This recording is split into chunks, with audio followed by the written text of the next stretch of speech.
बलविंदर की पहली बीवी को बच्चा ना होने के कारण वो दूसरी शादी करता है।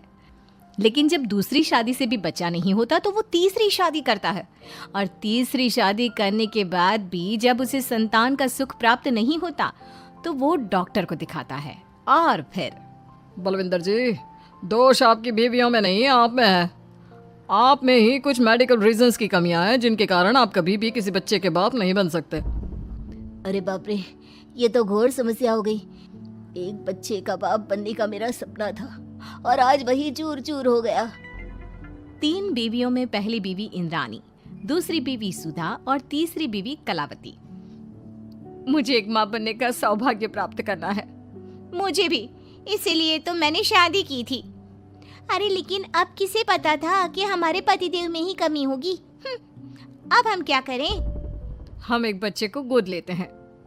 तीनों एक बेटे को गोद लेते हैं जिसका नाम प्रमोद रखा जाता है। 20 साल बाद अब तीनों भी बूढ़ी हो चुकी होती हैं। बलविंदर भी बूढ़ा हो चुका था। प्रमोद एक अच्छी नौकरी करता है। उसकी शादी की उम्र हो चुकी थी, इसलिए तीनों माएं प्रमोद की शादी पाखी नाम की एक लड़की से करा देते हैं। शादी के बाद बहू पाखी की पहली रसोई की रस्म की बारी आती है। मेरी प्रिय 3 सासू माओ, आज मेरी पहली रसोई है। बताइए क्या बनाऊं? क्या पसंद है आप तीनों को? बहू तू ना कढ़ाई पनीर, सूजी का हलवा और पुदीने की चटनी बना दे। अरे नहीं नहीं, ये क्या पसंद है? अरे पाखी बहू, तू छोले भटूरे, सरसों दा साग और मक्के दी रोटी बना और पंजाबी लस्सी भी बना दे। ओफो, सच में मेरी सौतनो, खाने के मामले में तुम्हारा टेस्ट और चॉइस दोनों भी बकवास है। बहू, नॉर्मल सिंपल सात्विक भोजन बना दो और हलवा पूड़ी खीर का भोग चढ़ा दो भगवान को मंदिर में। अरे कैसे तुम दोनों अपनी मनमानी कर रही हो? मैं तुम दोनों से पहले आई थी बलविंदर जी के जीवन में, और तुम दोनों से उम्र में भी मैं बड़ी हूँ। इसका मतलब मैं पाखी बहू की बड़ी सास हुई नहीं। उम्र बस एक अंक होती है। मैंने सबसे ज्यादा देखभाल की है प्रमोद की, इसलिए मैं एक सास होने का ज्यादा हक रखती हूँ। पाखी बहू, तुझे मेरी बात माननी होगी। नहीं, तू मेरी बात मानेगी। जो मैंने कहा है वही तू करेगी।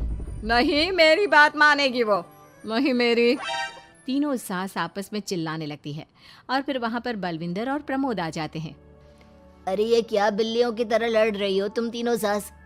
पाखी बहू को घर में आए पूरे 24 घंटे भी नहीं बीते हैं। बाकी तुम एक काम करो, तीनों माओं की कही गई डिशेस में से हर एक की 50-50% डिशेस बना दो। लेकिन लेकिन लेकिन बस, अब प्रमोद ने कह दिया सो कह दिया।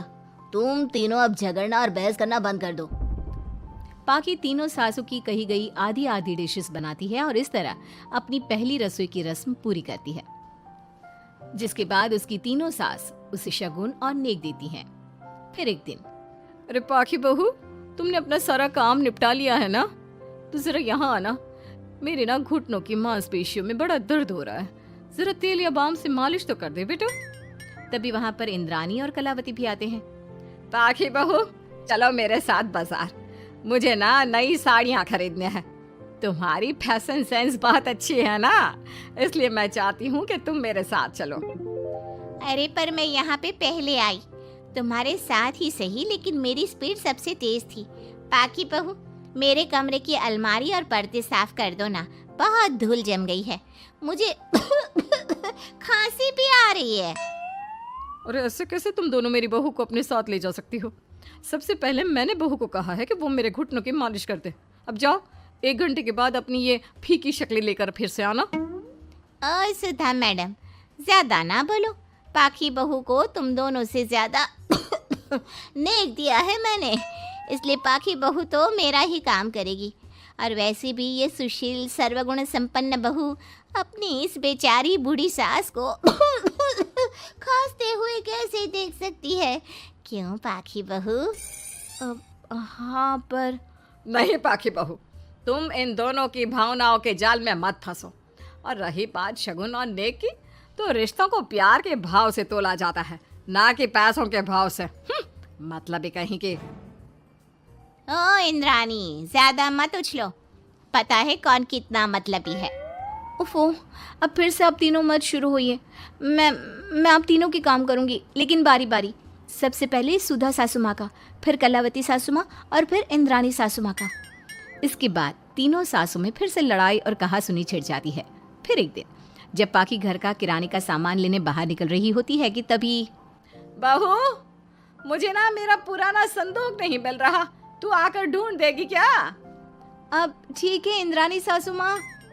पाकी इंद्राणी के कमरे में जा ही रही होती है कि तभी उसे सुधा रोक लेती है, हाथ में खूबसूरत साड़ी लिए।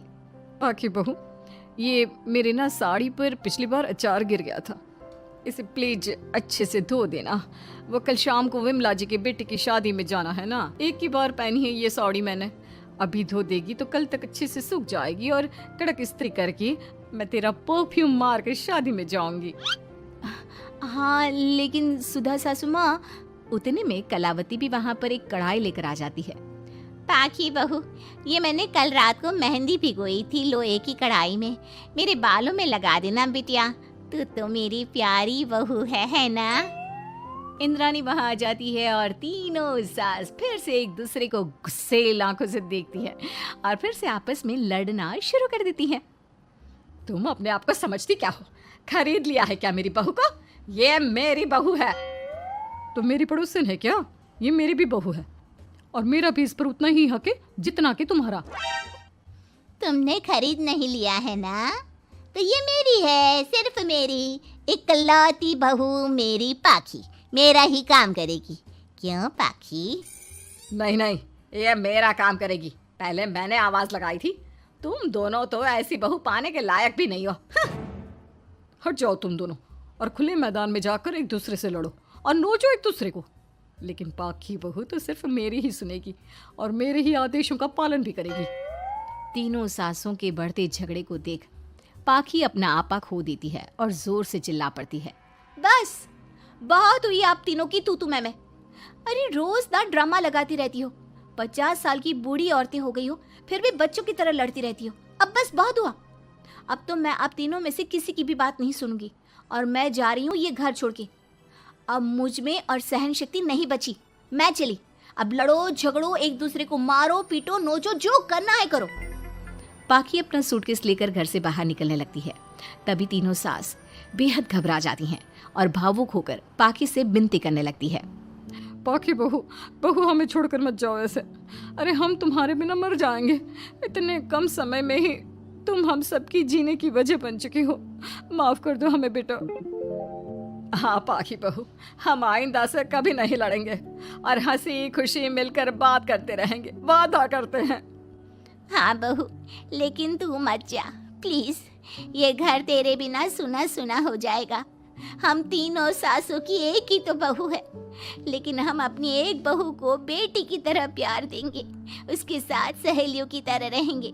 लड़ाई झगड़ा सब कुछ छोड़ देंगे बेटा, लेकिन तू छोड़ के मत जा।